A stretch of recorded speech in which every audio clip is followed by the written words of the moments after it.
Hi, everyone. I want to continue the discussion of the ed suffix from the last video. The ed suffix is most often used to create the past or participle form of a verb in English, but that participle form can also be used as an adjective, specifically a passive adjective. Well, what is a passive adjective? Well, the active form of an adjective creates the action or the result. The movie was exciting. The passive form receives the result. I was excited by the movie. Well, in usage, most of the time, the passive adjective and the participle form of the verb, they sound pretty much the same, but there are exceptions. And this has to do with the history. Originally, all of the words that had been formed by adding the ed suffix, the ed was fully pronounced. Yesterday I worked. Well, human beings are generally a little bit lazy when it comes to pronunciation, and so these pronunciations soften. And so worked became worked. Well, the adjective form was a little bit different. It was distinct. And sometimes the adjective form was used in formal language.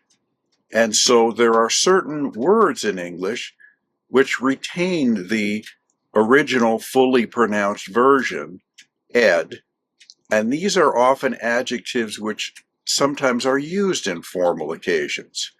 For example, the beginning of a wedding ceremony, the minister or priest or whoever's performing the ceremony might say, "We are gathered here today for the joining of these two people in holy matrimony." And so, but to begin, he might address the audience by saying, "Dearly beloved."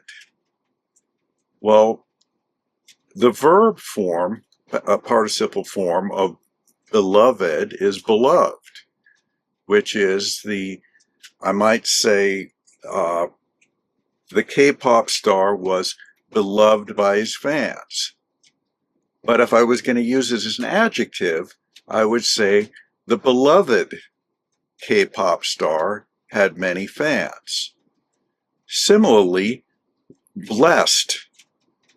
I am blessed with good health, verb. But used as an adjective, for example, in the Christian Bible, there's a famous phrase, "Blessed are the meek, for they shall inherit the earth." Another lesser known verb is dog, not the woof woof like the four-legged animal, but to dog means to follow relentlessly, to pursue. So if I said the hunter dogged his prey, that means he followed his prey. But if I said the hunter was doggedly determined to catch his prey, now that's an adverb, doggedly, but it still has that fully pronounced ed. Well, the last time you'll hear this is with learn and learned. The wise man learned many new languages. That's the verb. But I can say the learned man studied many languages. That's the adjective.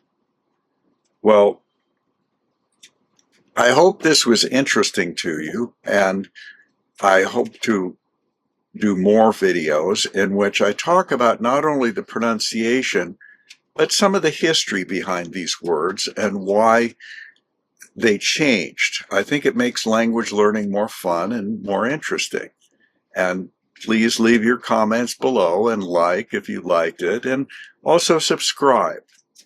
And I hope you had a good experience, and I hope to see you again soon. Thank you.